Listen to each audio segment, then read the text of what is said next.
Hola a todos, ¿estáis preparados para entrar un poquito más en las ciencias de la complejidad? Hoy hablaremos sobre los sistemas dinámicos complejos, qué son, qué significan esas palabras y qué quieren decir con esto. Así que bienvenidos al capítulo 2 de la serie de complejidad. Empezamos.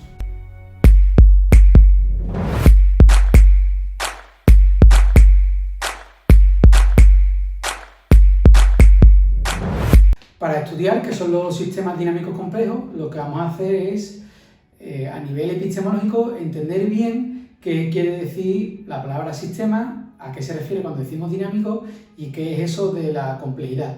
En el capítulo anterior, en el pensamiento complejo, ya veíamos que la complejidad hacía relevancia a que dos hechos antagónicos podían coexistir y que era más importante entender las relaciones de los elementos que solamente los elementos en sí. Un sistema es un conjunto de elementos que se relacionan entre sí para conseguir un objetivo común. En estos sistemas puede emerger un comportamiento colectivo. Los sistemas tienen dos particularidades fundamentales y es que existe interrelación entre ellos, de tal manera que si algo pasa que afecta a uno de los elementos, de manera directa afectará a los demás. Por otro lado, un conjunto de elementos que no buscan un objetivo en común no le llamamos sistema, sino conjunto de elementos. Denominar a un conjunto de elementos sistema o simplemente conjunto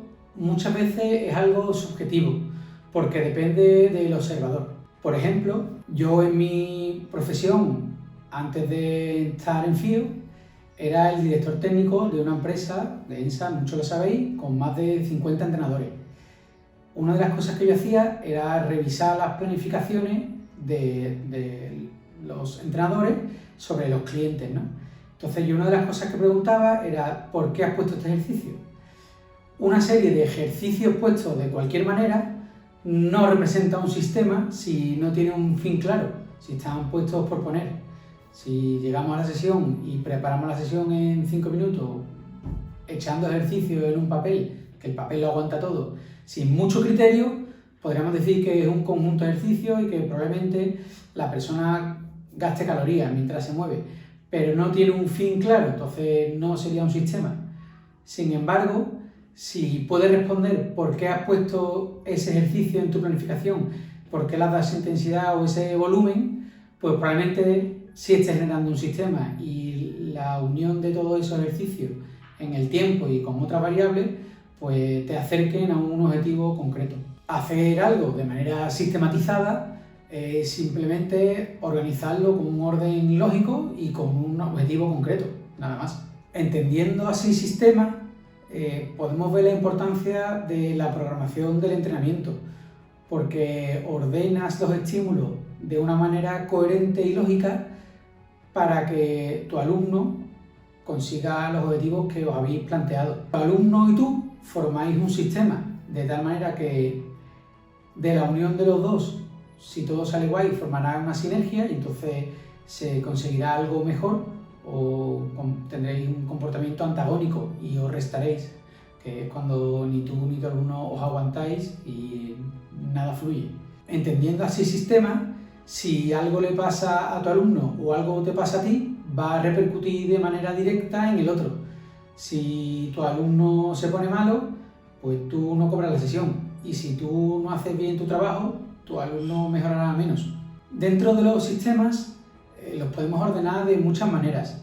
Una de ellas es en función a su permeabilidad. Es decir, dependiendo de la cantidad de energía, de información o de materia que el sistema comparte con su entorno, porque todos los sistemas están dentro de un entorno. Los sistemas que tienen poca permeabilidad, es decir, que apenas comparten energía o materia con su entorno, se les llaman sistemas cerrados. Y los contrarios, los que no paran de compartir, pues los llamamos sistemas abiertos. Entre estos dos extremos podemos encontrar un gran abanico de sistemas de diferente permeabilidad. Estos sistemas cerrados, que son herméticos, pues podríamos decir que puede ser, por ejemplo, un globo o una olla a presión. Son sistemas en el que dentro hay un gas, pero no se escapa nada ni entra nada. si nos lo queremos llevar a personas, por ejemplo, con toda la pandemia que acabamos de vivir, las ciudades no permitían ni la entrada ni la salida de personas. Entonces la ciudad constituía un sistema cerrado, porque está compuesto de muchos elementos, que pueden ser pues, las personas o las instituciones, pero no existía ese flujo que normalmente hay, entonces no tenía ninguna influencia de personas del exterior.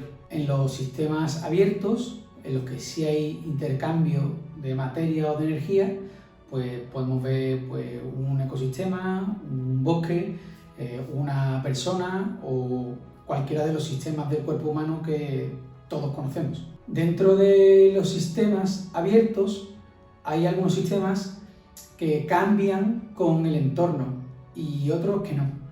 Los que cambian en función del entorno se les llaman sistemas adaptativos y los que no cambian, pues no adaptativos. Ya entendemos lo que es un sistema y ahora vamos a por la segunda palabra, dinámico.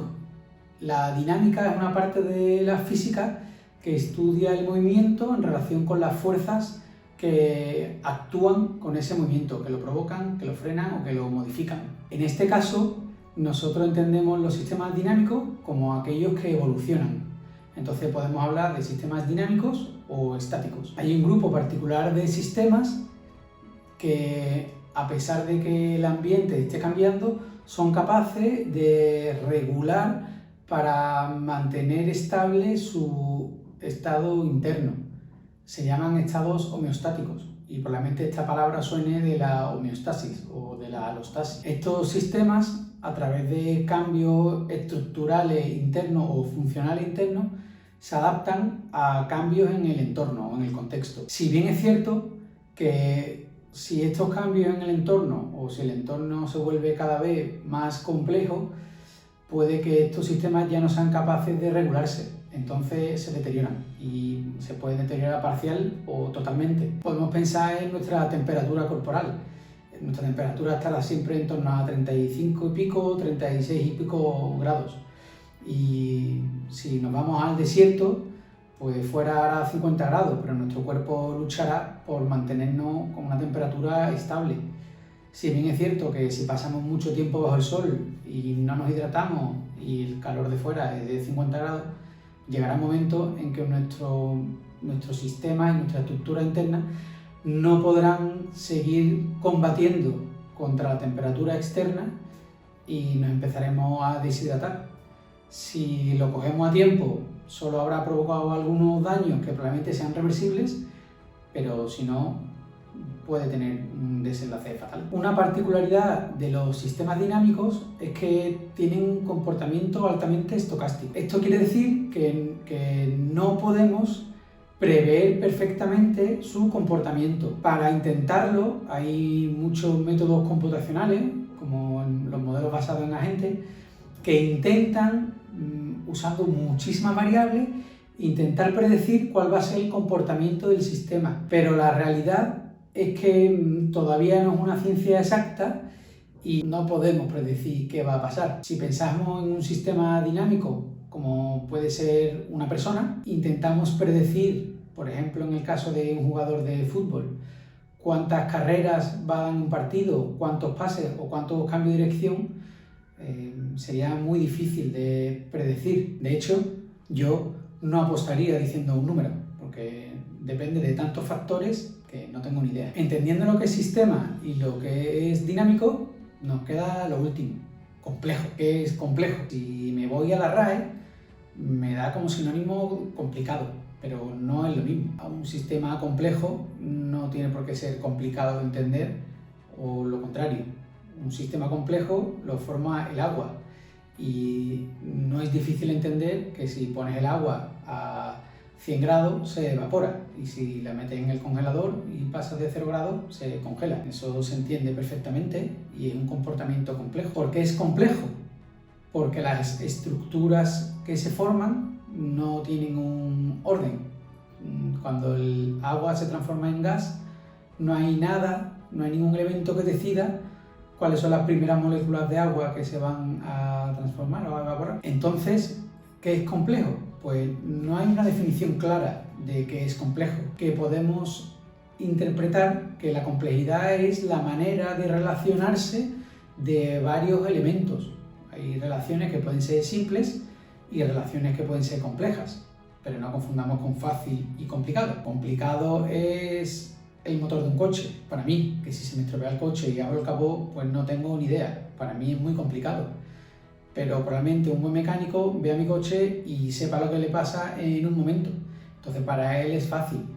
Y si hay un elemento estropeado del motor, probablemente simplemente cambiando ese elemento ya el motor funcione perfectamente. Es un sistema porque es un grupo de elementos que interaccionan entre sí para un fin determinado, en este caso mover el coche, pero es un sistema complicado y simple, no es complejo. En una persona que sí es complejo, si le doliera la espalda, puede ser que si le damos un paracetamol se le quite el dolor de espalda, o puede ser que no, y que le demos otro analgésico más potente y que tampoco. Una acción no da un resultado esperado, sino que realmente no podemos saber cuál va a ser el resultado de esa acción. No hay relaciones lineales. Hemos visto los dos sistemas. El sistema simple, el motor del coche, un sistema complicado para mí, pero fácil para otro, pero las relaciones que se dan son simples, o un sistema complejo, en las que las relaciones que se dan pues son estocásticas en muchas ocasiones y no lineales en otras, y muchas cosas que iremos abordando en los próximos capítulos. Algunas peculiaridades de los sistemas complejos es que las relaciones que se dan entre los elementos forman comportamientos colectivos y muchas veces dan lugar a propiedades emergentes que no podemos identificar en cada uno de los elementos por separado. Cuando varias neuronas se comunican y cambian neurotransmisores, en el cerebro podemos hablar de que se genera un fenómeno que se llama consciencia. Sin embargo, esa conciencia o la memoria no está en cada una de las neuronas y entre todas cada una suma un poquito, sino aparece por las relaciones entre ellas, pero no la tiene cada una de ellas por separado. Y en un equipo deportivo, por ejemplo en fútbol, cada uno de los jugadores tiene una cierta velocidad lineal, una cierta aceleración y una velocidad en los cambios de dirección. Pero cuando se unen, podemos decir que un equipo tiene una velocidad colectiva mayor o menor.